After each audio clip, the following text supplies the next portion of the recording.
Good morning students. मैं doctor Reena Shaktawat, subject psychology. हम लोग मनोविज्ञान की विधियां हम कर रहे हैं। व्यवहार का अध्ययन करने के लिए हमारे सिलेबस में कुछ विधियां दी हुई हैं और उन विधियों में हमने पिछले वीडियो में सर्वे विधि की थी। आज हम करेंगे एक्सपेरिमेंटल मेथड या प्रयोगात्मक विधि। तो मनोविज्ञान की सबसे प्रमुख और वैज्ञानिक विधि जो कहलाई जाती है वो है प्रयोगात्मक विधि। मनोविज्ञान का विज्ञान होने का दावा इस प्रयोगात्मक विधि के कारण ही है। प्रश्न ये उठता है कि प्रयोगात्मक विधि क्या है। तो प्रयोगात्मक विधि उस विधि को कहा जाता है जिसका आधार प्रयोग होता है, यानी जो ये विधि है इसका जो आधार है वो प्रयोग है। अब प्रश्न ये उठता है कि प्रयोग किसे कहते हैं। किसी भी व्यवहार या मानसिक प्रक्रिया को किसी नियंत्रित अवस्था में क्रमबद्ध अध्ययन या उसको प्रेक्षण करना प्रयोग कहलाता है। ठीक है ना, कि किसी व्यवहार को या किसी मानसिक प्रक्रिया का जब हम अध्ययन करते हैं और वो अध्ययन यदि हम किसी नियंत्रित अवस्था में या लेबोरेटरी में करते हैं तो वो जो है प्रयोग कहलाता है। तो प्रयोग में व्यवहारों का अध्ययन किसी नियंत्रित अवस्था में किया जाता है और व्यवहारों का अध्ययन चरों के माध्यम से किया जाता है। अब आप सोच रहे होंगे कि ये चर क्या होते हैं या चर किसे कहते हैं। वेरिएबल, चर इंग्लिश में वेरिएबल। तो शाब्दिक जो इसका अर्थ है चर, किसी भी ऐसी घटना, परिस्थिति या व्यक्ति का गुण होता है जिसका मान जो है या जिसके जो मूल्य है वो परिवर्तनशील होता है।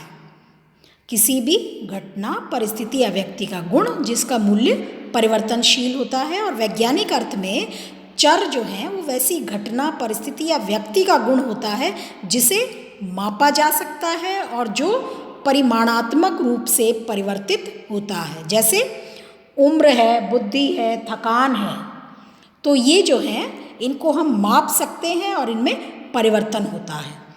तो हिलगार्ड और एटकिंसन मनोवैज्ञानिक थे जिन्होंने प्रयोगात्मक विधि को परिभाषित किया 1967 में।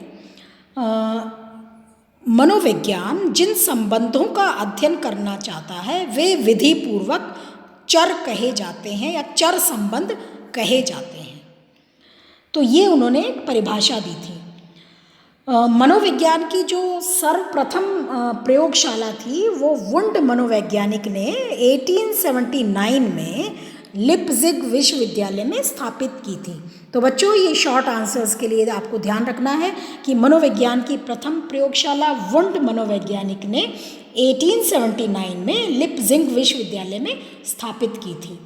तो जैसा अन्य विज्ञानों में होता है ऐसा ही मनोविज्ञान में भी प्रयोगों का जो वैज्ञानिक स्वरूप है वो प्रायोगिक डिज़ाइन पर निर्भर करता है। तो ये जो स्टेप्स हैं, प्रायोगिक प्रक्रिया के जो स्टेप्स हैं, उनमें जो पहला स्टेप्स है जब हम प्रयोग करते हैं बच्चों, आप प्रैक्टिकल भी करेंगे तो उसमें भी यही स्टेप्स आपको काम में लेने होंगे। पहला जो स्टेप हम लेंगे वो है समस्या, प्रॉब्लम। तो सही ज्ञान की प्राप्ति के लिए समस्या का चयन जो है वो प्रश्न के रूप में करना होता है। एक हम प्रश्न लेते हैं, हमें जिस भी गुण का मापन करना है। उसके बाद जो नेक्स्ट स्टेप आएगा वो है परिकल्पना या हाइपोथेसिस। तो जो हमारी समस्या है उसका जो उत्तर हम बनाते हैं, जो प्रस्तावित उत्तर होता है वो परिकल्पना कहलाती है। या उसकी जब हम किसी भी समस्या का जो हम प्रस्तावित उत्तर बनाते हैं वही हाइपोथेसिस कहलाती है, परिकल्पना कहलाती है। और जिसे परिणाम प्राप्त होने के बाद स्वीकृत, सार्थक स्तर पर परिकल्पना की स्वीकृति या अस्वीकृति देनी होती है। यानी हम जिस गुण का हम मापन कर रहे हैं तो हमने उसकी एक परिकल्पना बनाई कि जैसे मान लीजिए हम स्मृति का मापन करें और हम ये देखें कि सार्थक शब्द निरर्थक शब्दों की बजाय शीघ्रता से याद हो जाते हैं। तो अब जब हम प्रयोग करेंगे तो हमारी जो ये उपकल्पना है, जो प्रस्तावित उत्तर है, ये हमारा स्वीकृत भी हो सकता है और अस्वीकृत भी। ऐसा आवश्यक नहीं है कि केवल सार्थक शब्द ही हमें शीघ्रता से याद होते हैं। तो मैक्ग्यूगन मनोवैज्ञानिक थे, उन्होंने परिकल्पना की एक परिभाषा दी थी कि एक परिकल्पना परीक्षण में किसी समस्या का हल हो सकती है। तो उन्होंने इस डेफिनेशन से समझाने का प्रयास किया था। नेक्स्ट जो हमारा स्टेप है किसी भी प्रयोग को करने का, वो है परिवर्ती या चर।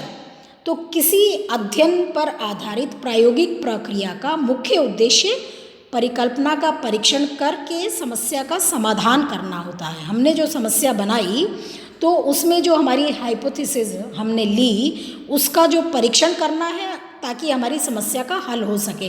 तो इस प्रक्रिया में चर का प्रयोग बहुत आवश्यक होता है। और ये जो चर हैं ये 3 प्रकार के होते हैं। तो प्रमुख चर में स्वतंत्र तथा इंडिपेंडेंट वेरिएबल और डिपेंडेंट वेरिएबल तथा जो प्राणी संबंधी या मध्यस्थ चर भी इसमें आते हैं। तो ये जो चर हैं ये व्यवहार को सूत्र के माध्यम से समझाने का प्रयास करते हैं, सूत्र के माध्यम से व्यवहार की व्याख्या करते हैं कि व्यवहार जो है वो उद्दीपक प्राणी और अनुक्रिया के रूप में होता है। यानी जब प्राणी को कोई उद्दीपक मिलता है तो प्राणी जो है अनुक्रिया करता है। तो S जो है, यानी जो आप इस सूत्र में देख रहे हैं SOR, S जो है वो स्वतंत्र चर है जो प्रयोगकर्ता की इच्छा से जुड़े रहते हैं।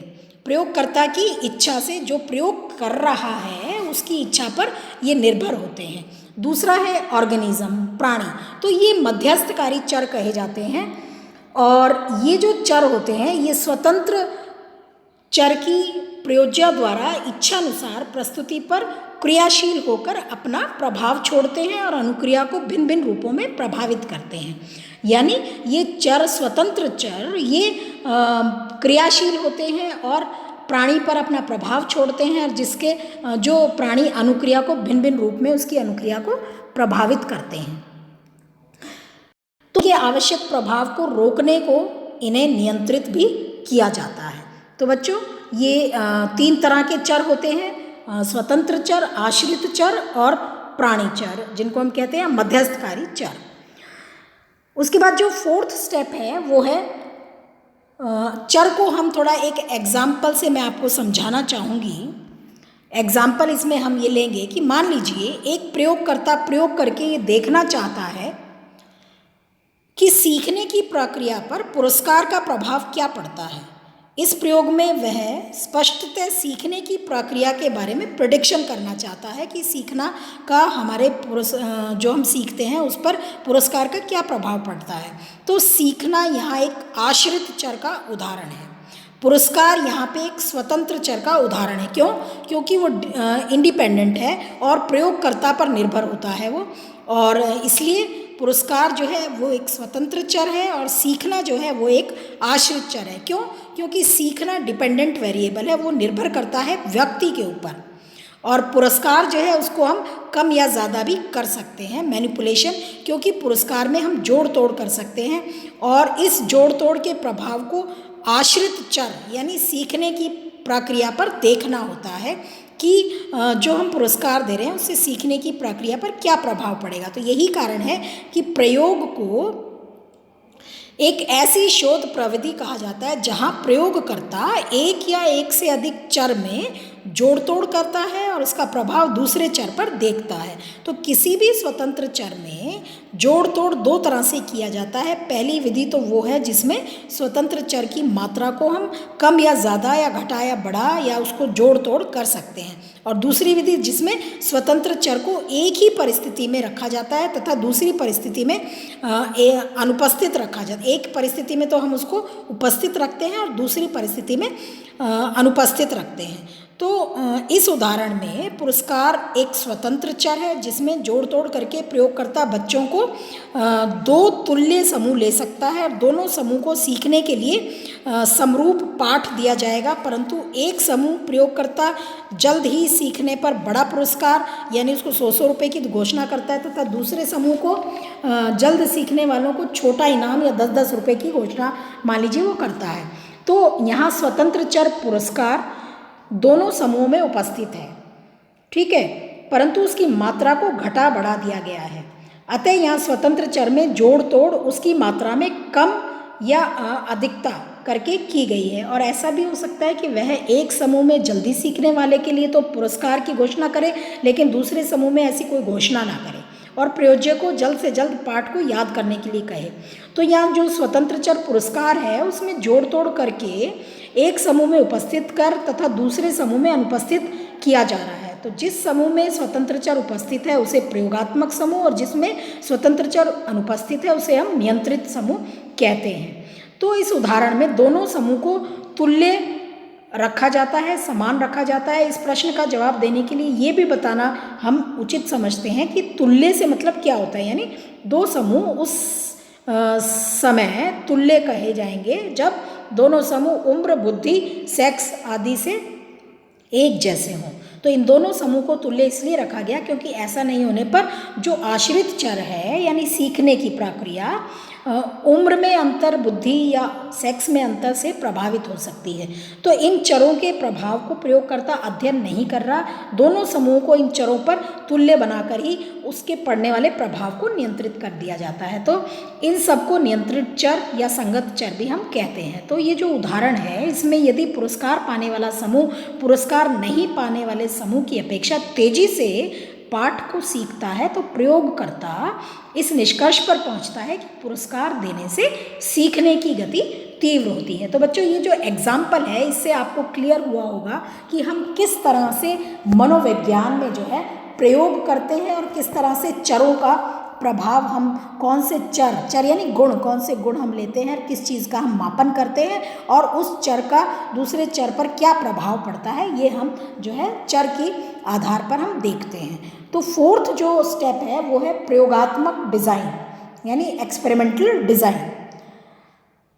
तो प्रयोग के समय जो आंकड़े हैं, जो दिए हुए आंकड़े हैं, डेटाज हैं, उनका विश्लेषण, संकलन करना, विश्लेषण करना तथा निष्कर्ष ज्ञात करने में जो प्रक्रिया अपनाई जाती है उसे हम प्रायोगिक डिज़ाइन कहते हैं। जब दो समूह के परिणामों की तुलना प्रयोगकर्ता करता है तब उसे टू ग्रुप डिज़ाइन कहते हैं। जैसे समूह की संख्या बढ़ने पर वही रचना मल्टी ग्रुप डिज़ाइन हो जाती है। तो इस तरह से जो डिज़ाइन है वो प्रयोग के समय आंकड़े संकलन, विश्लेषण या निष्कर्ष ज्ञात करने की प्रक्रिया को अपनाना उसमें हम करते हैं। उसके बाद फिफ्थ जो स्टेप है वो है प्रयोग प्रक्रिया, आंकड़े संग्रह, सांख्यिकी अनुप्रयोग, विश्लेषण तथा निष्कर्ष करना। तो समस्या, परिकल्पना, चर वितरण, प्रायोगिक डिज़ाइन की रचना के बाद प्रयोग प्रक्रिया, आंकड़ों का संग्रह, सांख्यिकी का प्रयोग और जो आंकड़ों का विश्लेषण और निष्कर्ष ज्ञात करने की प्रक्रिया प्रायोगिक विधि में प्रयोगकर्ता द्वारा अपनाई जाती है।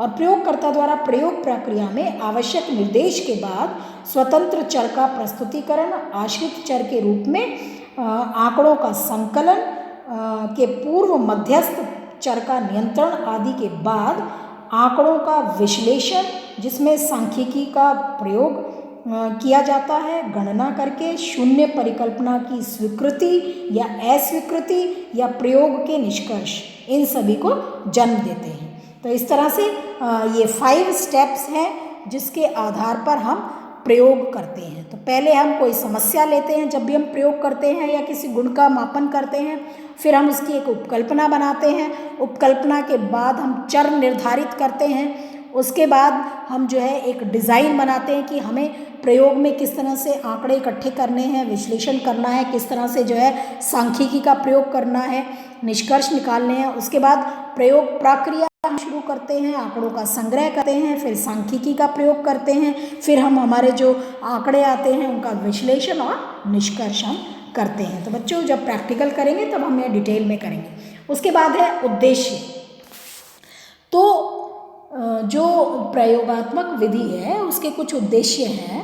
पहला उद्देश्य है स्वतंत्र चर और आश्रित चर के बीच संबंध का पता लगाना। दूसरा है किसी सिद्धांत या शोध द्वारा किए गए पूर्व कथन की जांच करना। और तीसरा है नए सिद्धांत के प्रतिपादन के लिए महत्वपूर्ण आंकड़े प्रदान करना। ये उसके उद्देश्य हैं। और हम गुण की बात करेंगे कि जो प्रयोगात्मक विधि है इसके क्या गुण हैं या इसकी क्या उपयोगिता है। तो बच्चों, पहली उपयोगिता तो ये है कि प्रयोगात्मक विधि जो है उससे समय की बचत होती है। दूसरा, वस्तुगत अध्ययन या वैज्ञानिक विधि की संभावना बनी रहती है। तीसरा, वैज्ञानिक अध्ययन से तुलनात्मक अध्ययन किए जा सकते हैं, अध्ययन संभव है। और जीवन के विभिन्न क्षेत्रों के निष्कर्ष ज्ञात किए जा सकते हैं। मानसिक प्रक्रियाओं का अध्ययन किया जा सकता है। वैज्ञानिक निष्कर्ष ज्ञात करने की ये एक समुचित विधि है। ये इसके गुण हैं। और अब हम इसकी समस्याएं और इसके दोष पर चर्चा करेंगे।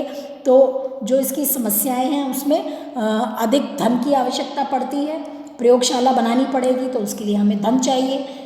दूसरा, आंकड़ों को संग्रह करना भी बहुत सरल कार्य नहीं है। तीसरा, व्यवहार में जो है कृत्रिम व्यवहार की गुंजाइश बहुत अधिक रहती है, आर्टिफिशियल, एक्चुअल व्यवहार जो है व्यक्ति प्रदर्शित नहीं करता। इसके अलावा मानवीय प्रयोज्य से आंकड़े, जो हमारे मनुष्य जब हमारे सब्जेक्ट होते हैं तो उनसे आंकड़े संकलन सरलता से प्राप्त नहीं होते, क्योंकि उनमें तालमेल बनाना बहुत कठिन कार्य होता है। उसके अलावा प्रयोज्य की जो मानसिक दशा है वो नियंत्रण से बाहर रहती है, क्योंकि मानव के ध्यान का विचलन बहुत शीघ्रता से होता है, उनका ध्यान जो है बहुत शीघ्रता से भटकता है। देन प्रयोगकर्ता जो है पूर्वाग्रह की संभावना उसकी बहुत अधिक होती है। और इन सब कमियों के होते हुए भी हम ये कह सकते हैं कि प्रयोगात्मक विधि जो है वो उसने कहीं कहीं अपनी विश्वसनीयता को दर्शाया है। तो इस तरह से बच्चों ये प्रयोगात्मक विधि है। तो आपका जो सिलेबस है उसमें जब हम प्रैक्टिकल्स की बात करेंगे तो प्रयोगात्मक विधि जो है वो जब हम प्रयोग करेंगे तो हम ये सारे स्टेप्स जो हमने प्रयोगात्मक विधि में किए हैं ये हम सब उसमें यूज़ करेंगे। तो मानव का व्यवहार जो है उसका अध्ययन करने की विधियां हम पढ़ रहे हैं। तो सर्वे विधि हम पढ़ चुके हैं और प्रयोगात्मक विधि हम पढ़ चुके हैं। बच्चे, आप इस वीडियो को पूरा देखें। और आपको बुक खरीदनी है आधुनिक सामान्य मनोविज्ञान अरुण कुमार सिंह की। Thank you.